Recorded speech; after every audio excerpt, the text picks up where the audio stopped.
estamos en una lucha constante. Y sea aparente o no lo sea, si uno está perdiendo el tiempo, que era el mayor pecado para los antiguos, perder el tiempo, pues entonces está muriendo. ¿Qué es perder el tiempo? Perder el tiempo es sucumbir al miedo.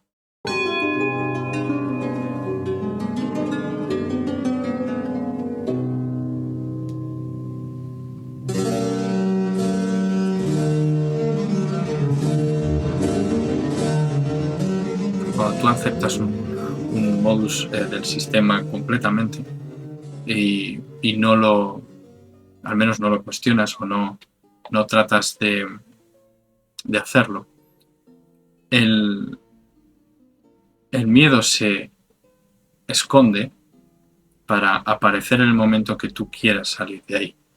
Y eso sucede con cada paso que damos dentro de nuestro entorno, ¿no? Es decir, si quieres hacer tal cosa, a lo mejor te da miedo porque no es a lo que estás acostumbrado, a lo mejor es algo que no está tan bien visto, ¿no?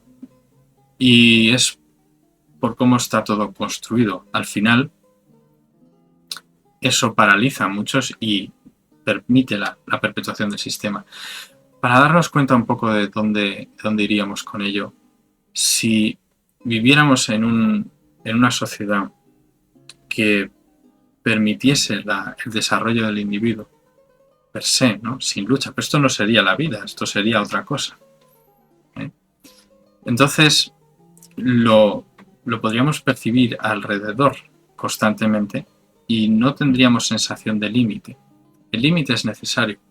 Nosotros necesitamos haber nacido en una sociedad en ruptura, en una sociedad con unos límites y además incluso cada vez más crecientes. Lo necesitamos, porque de esa manera podremos romperlos, de esa manera podremos aprender a hacerlo. Y como cada vez se acercan más, van a hacer que más personas se den cuenta de hasta qué punto necesitan una cuestión heroica para sí, ¿no? Un casus belli. Un casus belli para tener vida. Un casus belli para vivir, ¿no? Eso sería un resumen adecuado al caso. Un casus belli para vivir. Porque en el fondo, si no te tocan tu valla, muchas personas no reaccionan a nada. Pero en este caso sí que están tocando la valla y la habitación de todos, porque esto se mete en todas partes. Hablo, por ejemplo, del pensamiento correcto, hablo de todas las ideologías que impregnan la sociedad y también de todos los dogmas que siguen naturalmente establecidos, ¿no? Y los que se quieren imponer. Y sobre todo los que se quieren imponer. Entonces, el constante deseo de encajar llevará a una ruptura de esas personas, porque eso sí que es como este bolígrafo. El mundo que tenemos ahora mismo, con sus cosas buenas, sus cosas malas, en muchas de sus partes, o puede que toque alguna que afecta a usted, va a quebrar. Y en esa quiebra, como dice Demetrio Santos, realmente solo los planos altos sobreviven. El plano alto es como, imagínense lo siguiente. Están en un barco. En ese barco, de repente, aparece de la nada, al lado del barco, una cuerda. En el barco estás en el rumbo que aparentemente están el resto de tus compañeros y todo pues parece que está bien. Esa cuerda surge de la nada y está a lo mejor a un 1,5 metros de ti hacia el mar. No la tomas, pero ha aparecido por algo, porque no de cualquier manera aparece una cuerda desde el cielo y se queda ahí quieta, ¿no? Suspendida. Entonces habrá quien simplemente mire para otro lado y lo ignore, continúe en el barco. Y habrá quien juegue con ello también y se agarre la cuerda un poco y luego vuelva al barco. Y muy pocas personas, teniendo en cuenta que los tiempos cambian, se dará cuenta que tiene que abrazar esa cuerda y quedarse ahí. Esto, en esta alegoría, ocurriría de esta manera. El barco se hundiría, de repente estrepitosamente, y, oh sorpresa, esa cuerda llevaría a otro barco, llevaría a un barco donde habría otras personas que les ha pasado exactamente lo mismo. Estamos ahora mismo en esa situación. El barco se está hundiendo, no se ha hundido. Y como el ser humano tiene estos retrocesos, avances y retrocesos, pues a veces va, a veces vuelve de lo que era antes, de la vida anterior. De modo tanto física como emocional o intelectualmente. Es decir, siempre hay... pero el ritmo, el signo de los tiempos está marcado. Leo a Sebastián. En el deseo está el karma. Es la fuerza que nos empuja a chocar con la vida, para forzarnos a la experiencia. Pero nada del deseo sobrevivirá, solo aquello que recojamos libremente de la experiencia. Cuando una persona desea, pongamos, a otra, entonces, bueno, no pongamos quizás ese ejemplo, sino llevémoslo a mayor amplitud. El deseo está por esa vía, ¿no?, que ha señalado Sebastián, de que en el deseo está el karma. Es decir, aquello que incluso podríamos decir que deseamos nos lleva a una prueba del destino. ¿Acaso no para negar el deseo? Que esto queríamos hablar, es verdad que lo había dejado de lado de momento Tony Sebastián, pero no para negar el deseo, sino porque pone delante algo a lo que hay que enfrentarse para superarlo y que no se repita ese deseo. Es decir, el ser humano ha de liberar su deseo. Es una liberación. ¿A través de qué? A través del acto heroico, que implica no tener miedo a sucumbir ante ese deseo. Porque si tienes miedo, ya te estás cristalizando, te estás volviendo una roca. Y ese deseo volverá y romperá y te morderá el culo, ¿no?, como se suele decir coloquialmente. Dice Tony, hay quienes fluyen en el Dharma y quienes se pelean con su karma. Claro, esa negación de la prueba que tienes delante es lo que te lleva a que ese karma no se solucione. Fluir con el Dharma, o fluir en el Dharma, perdón. Como es algo que nos lleva antes y a después de dónde y cuándo estamos, pues es complejo de abordar. Pero la claridad de los sentidos es fundamental para saber cuándo dar ciertos pasos y saber enfocar las pruebas. Eso es imposible hacerlo solo. O sea, no hay héroe que no necesite la ayuda divina para hacer algo, para llevar a éxito algo, ¿no?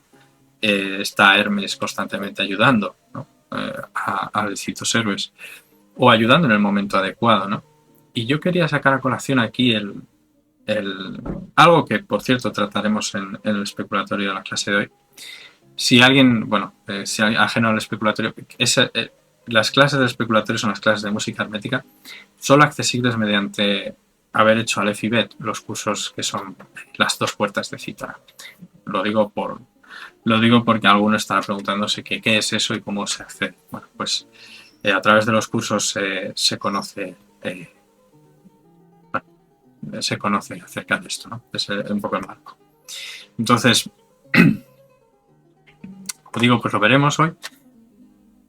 Pero está esa idea de esa intervención del espíritu, que no es otra cosa tampoco que la sublimación pero vamos a quedarnos a la alegoría. Tolkien, la última batalla en los campos del Morannon, justo en la puerta en la puerta negra. Fijaos la alegoría, ¿no? La puerta negra, la puerta al infierno, la puerta de Mordor. O sea, en la lucha se lleva hasta el punto de la misma puerta del infierno.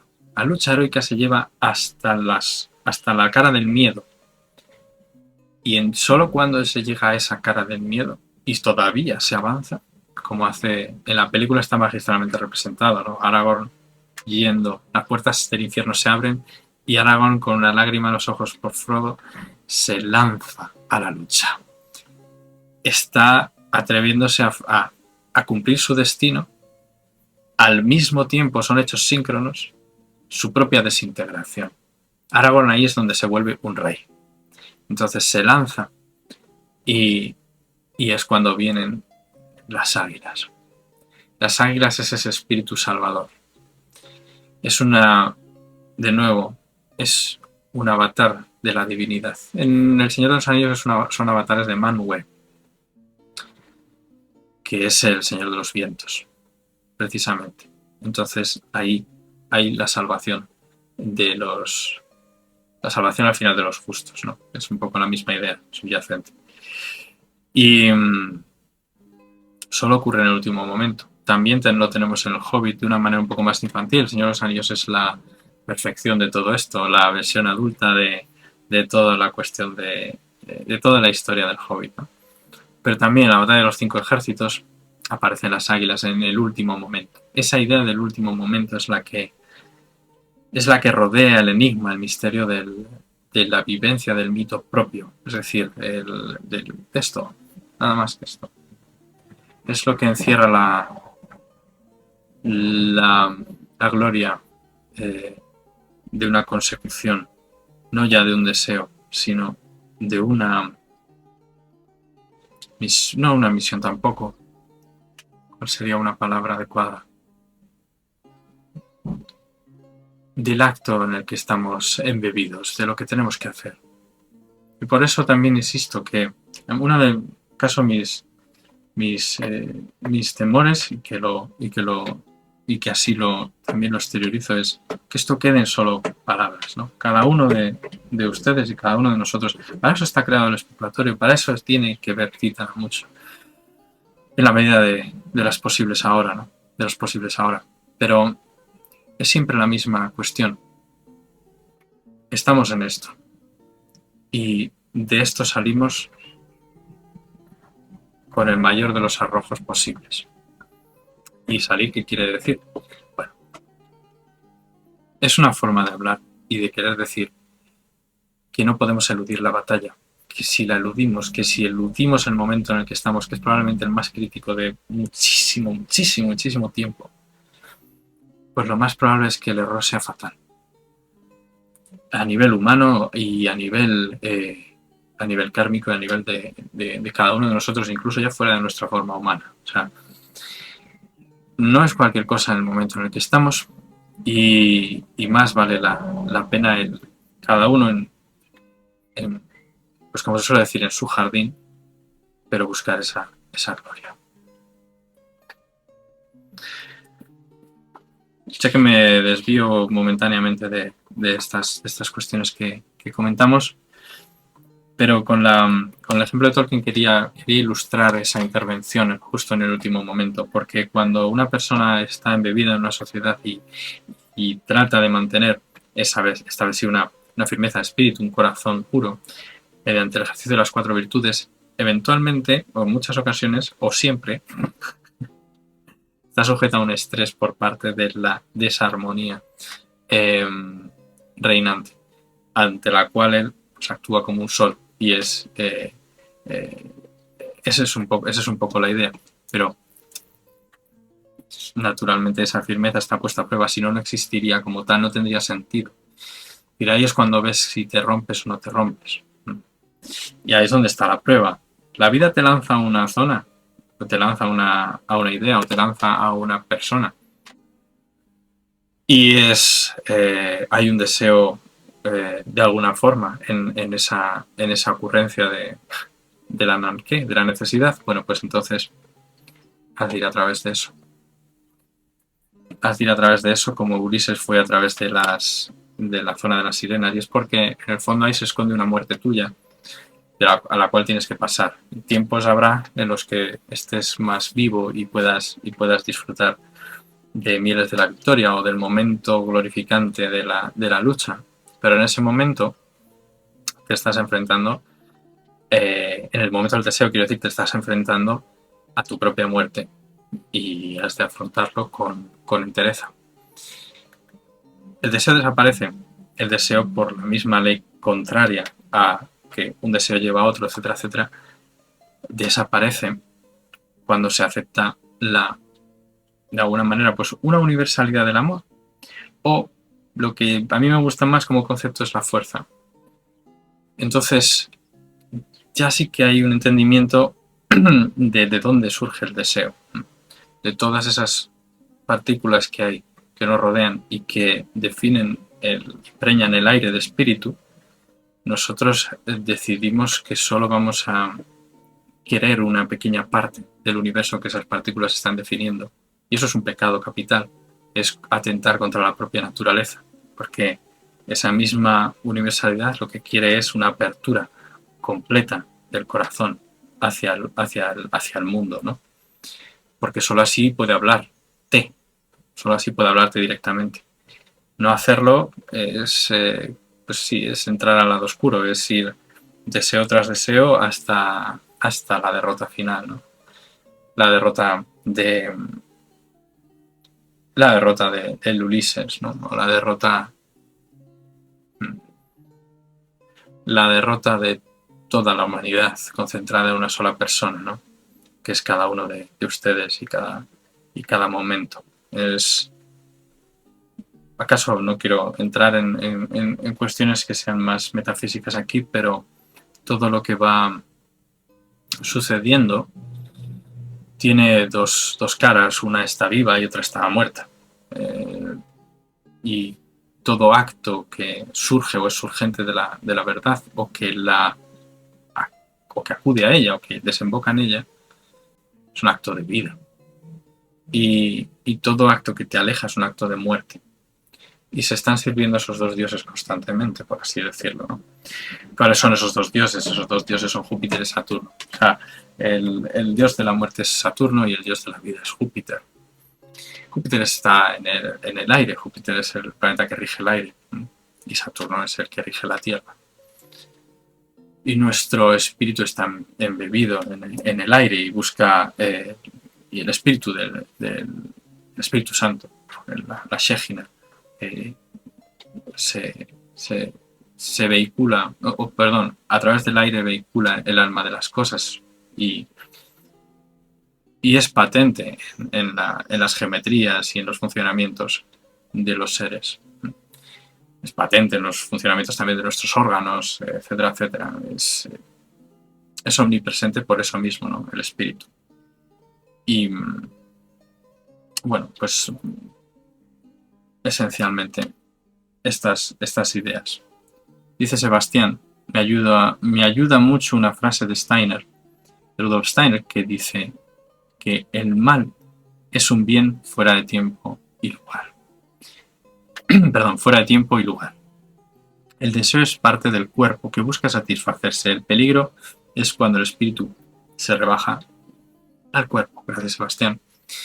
El espíritu se puede degradar por el deseo, porque el espíritu está encargado del funcionamiento de todo. Está encargado del funcionamiento de los órganos, de todos. Y si nosotros nos alimentamos, por ejemplo, ya esos órganos quedan supeditados a la acción, que ha sido un deseo de alimentarnos, de modo que queda atrofiado momentáneamente. Si eso queda en la impronta del alma, de la psique, y es reiterativo, entonces ha nacido un deseo, y ese deseo va a llevar a la perversión del espíritu. Volviendo al tema, por ejemplo, del ayuno, de la alimentación, es necesario el ser capaz de hacer ayunos, porque de lo contrario estamos haciendo patente una sujeción a un deseo. Ayer mismo me encuentro una persona en un lugar donde hago deporte, ejercicio, que me dijo, puedo creerle o no creerle, pero me dijo, llevo 3 días en ayuno. O sea, 2 días y el tercer día iba a comer.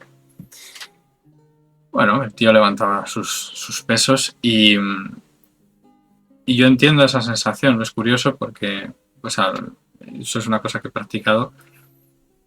Es distinto en una época del año que en otra, pero que tiene que ver con la fuerza vital. ¿Que desemboca en procesos químicos eventualmente? Por supuesto que sí. Pero todo esto tiene una sintonización con los planos espirituales. Dicho de otra manera, el deseo, releo otra vez a Sebastián, es parte del cuerpo que busca satisfacerse. El peligro es cuando el espíritu se rebaja al cuerpo. Entonces, en ese caso, cuando estamos haciéndole caso a un deseo que nos va a llevar después a otro y después a otro, la degradación del espíritu es irrevocable, a no ser que en determinado momento seamos conscientes. A mí siempre me ha interesado esa parte de en qué momento nos damos cuenta de que estamos en determinado punto y hay que volver, ¿no? Y hay que rectificar. Bueno, pues ahí está la justicia. Porque como decía, estamos eligiendo entre vida y muerte todo el rato, entre Júpiter y Saturno. Y la justicia es el punto que los une, es el punto armónico entre los dos, la justicia como tal. Dios, no, la justicia es un arquetipo de Júpiter, no. La justicia puede ser magnánima o severa. Y la severidad es de Saturno. Y la unión entre lo uno y lo otro, entre Júpiter y Saturno, es la justicia del Tzedek, es la justicia divina, ¿no? Comparada por la divinidad, porque de Saturno viene la prudencia y de Júpiter la misericordia. Entonces todo se entiende en una faceta, en una fase espiritual. Es una justicia kármica, es una resolución de un concepto que nos lleva a aligerar el peso, a aligerar nuestro peso, ¿no? Aligerar el peso que después el difunto, pues ya sabéis que lo balancea con la pluma de Maat, con la verdad, con la armonía. Y ahí tenemos otra vez lo mismo, ¿no? Es la armonía. Y es que en esencia el ser humano debe buscar la armonía. Sebastián estará aquí seguramente deseando aportar alguna cosa, deseando. Pero el ser humano busca la... Esto ha sido jugarreta de Géminis, me vas a disculpar. El ser humano está buscando siempre la... Bueno, perdón, buscando no. Necesita la armonía.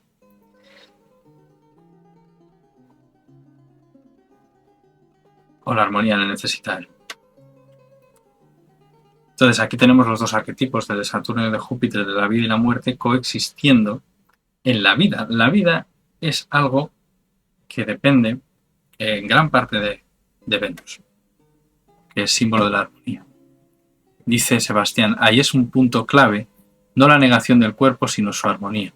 No todas las filosofías que lo han visto así, no todas las filosofías lo han visto así, aunque sí es cierto que para recobrar la armonía a veces hay que poder negarlo. Hay que entender a cada individuo por separado. Sí, es cierto lo que dices, que hay que recobrar, lo de negarlo, para recobrar la armonía. Sí, y gracias por ello, por esa parte Sagitario. Sí. Es que vales, o sea, vales por los dos. A Tony y a mí, que somos Géminis, pues, oye, pues estás haciendo el contrapeso de dos geminianos. Aunque los Géminis siempre van en pares. Entonces, bueno, te releo de nuevo, dice, ahí, y releo para ustedes, ahí es un punto clave, no la negación del cuerpo, sino su armonía. No todas las... Armonía,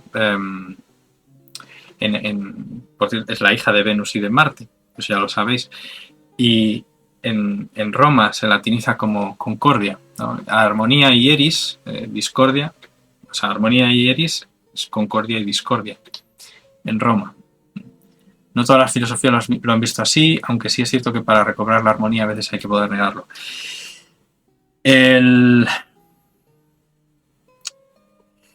Es que hay... Aquí preguntaría yo algo, porque depende mucho de la persona qué ha de hacer con el deseo. Es decir, el deseo en una persona que principalmente es agua, es un deseo en el que se va a sumergir y eventualmente se va a pudrir. Y de esa podredumbre, pues nace una nueva persona, ¿no? O sea, de ahí nace una nueva sustancia vital, ¿no? Sustrato vital. Un nuevo sustrato vital, como un compost. Pero una persona de aire, por proximitud, lo llevará a la sublimación al fuego, lo llevará a quemarse. Lo llevará al lugar donde ya el pensamiento cesa. Queda unificado en una única llama y ahí...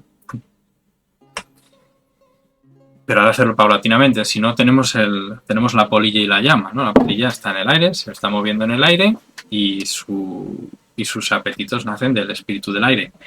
Pero ahí aparece esa llama y se quema en ella, ¿no? Y ahí se inmola. Ahora, ¿qué tipo de Ícaro? Depende mucho de la persona como una variable, como sus propios humores y cómo lo equilibre.